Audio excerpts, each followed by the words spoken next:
अस्सलाम वालेकुम, आऊं आहियां लियाकत राजपर। तव्हां ॾिसी रहिया आहियो Liaquat Rajpar official YouTube channel.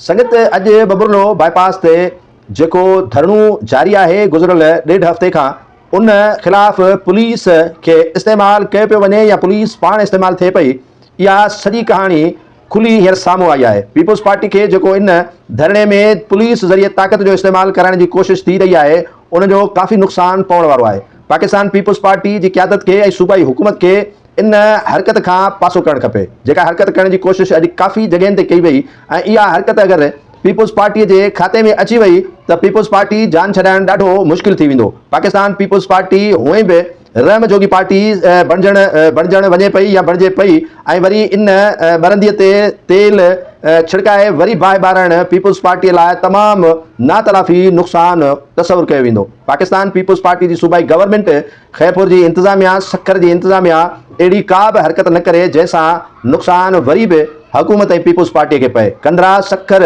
ऐं ख़ैरपुर जे वेंदड़ रोड ते जेको धरणो लॻल हो, उनखे पुलिस ताक़त ज़रिए ख़तमु करण जी कोशिशि कई, ऐं वरी वाटर कैनन मशीनूं खणी गाॾियूं काहे पुलिस ॿीहर वकीलनि जे धरणे में बबुरलो पहुची ताक़त जो जेको इस्तेमालु करण जी कोशिशि करे रही आहे, उहो यकीनन पाकिस्तान पीपुल्स पार्टी जे खाते में वेंदो, न कि ताज़ो आयल पंजाब जे SSP हसन सरदार नियाज़ी जे खाते में वेंदो। हसन सरदार नियाज़ी पोइ शायदि पंजाब गवर्नमेंट जे इशारे ते या उन्हनि जे फ़ोन कॉल ते पंहिंजे पाण खे एक्सपोज़ कराइण ऐं पीपुल्स पार्टी खे एक्सपोज़ कराइण जी कोशिशूं करे रहियो आहे, जेके यकीनन ॿिन्ही धुरनि जे लाइ, पीपुल्स पार्टी जे लाइ बि ऐं पुलिस जे लाइ बि ख़तरनाक हूंदी। आमिर वड़ाइच एडवोकेट पुलिस खे बि वार्निंग ॾिनी आहे त अहिड़ी का बि हरकत न कई वञे जंहिंसां पुलिस खे या हितां जी इंतिज़ामिया खे वॾो नुक़सानु पहुचे। असां पुरअमन वेठा आहियूं ऐं पुरअमन एहतजाज कयूं था।